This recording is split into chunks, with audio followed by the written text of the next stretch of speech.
ഗലാത്യരെ ബുദ്ധിയില്ലാത്തവർ എന്ന് വിളിക്കുവാനുള്ള മൂന്നാമത്തെ കാരണം ഗലാത്യർ 3:4-5 വചനഭാഗമാണ്. ഇത്രയെല്ലാം വെറുതെ അനുഭവിച്ചുവോ?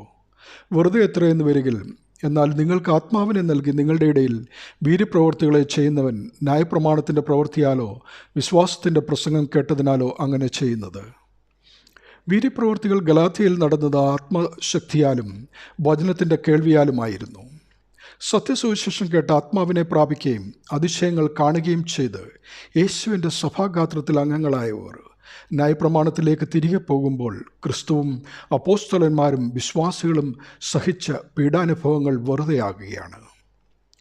അതുപോലെ മാമോദീസായും മൂറോനഭിഷേകവും വിശുദ്ധ കുർബാന അനുഭവവും ഉൾപ്പെടെയുള്ള ക്രിസ്തീയ കൂദാശകൾ സ്വീകരിച്ചവർ വിശ്വാസത്തിന് വിപരീതമായി അന്യമത വിശ്വാസത്തിലേക്ക് പോകുമ്പോൾ നിത്യരക്ഷയുടെ കൂടാരം എന്നേക്കുമായി അവർക്ക് നഷ്ടപ്പെടുകയാണ്. യേശുവും അപ്പോസ്തലന്മാരും ദൈവശുശ്രൂഷകരും ജനത്തെ സാത്താനിൽ നിന്നും വീണ്ടെടുക്കുവാനായി ചെയ്ത പ്രയത്നങ്ങൾ വിഫലമാകുന്നു. പിതാവാം ദൈവം സ്വന്തം പുത്രനെ ആദരിക്കാതെ നമുക്കെല്ലാവർക്കും വേണ്ടി ഏൽപ്പിച്ചു തന്നപ്പോൾ യേശു എന്ന ഏകരക്ഷകൻ സ്വന്തം രക്തത്താൽ സമ്പാദിച്ചിരിക്കുന്ന ദൈവത്തിൻ്റെ സഭയെ നഷ്ടമാകുകയാണ്.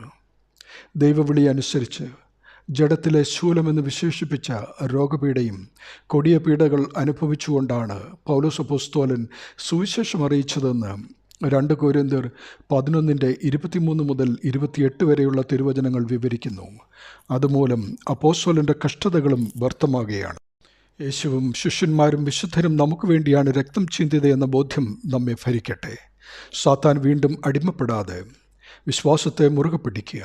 ശലോമോൻ ശ്രേഷ്ഠനായിരുന്നുവെങ്കിലും അന്യദൈവ ആരാധന മൂലം വാഗ്ദാനവും രാജ്യത്വവും നഷ്ടമായതോർക്കുക. സ്വർഗം നമുക്ക് നഷ്ടമാകാതിരിക്കുവാൻ വിശ്വാസത്തിൽ ഉറച്ചു നിൽക്കുക. ദൈവനാമം മഹത്വപ്പെടട്ടെ. ആമീൻ.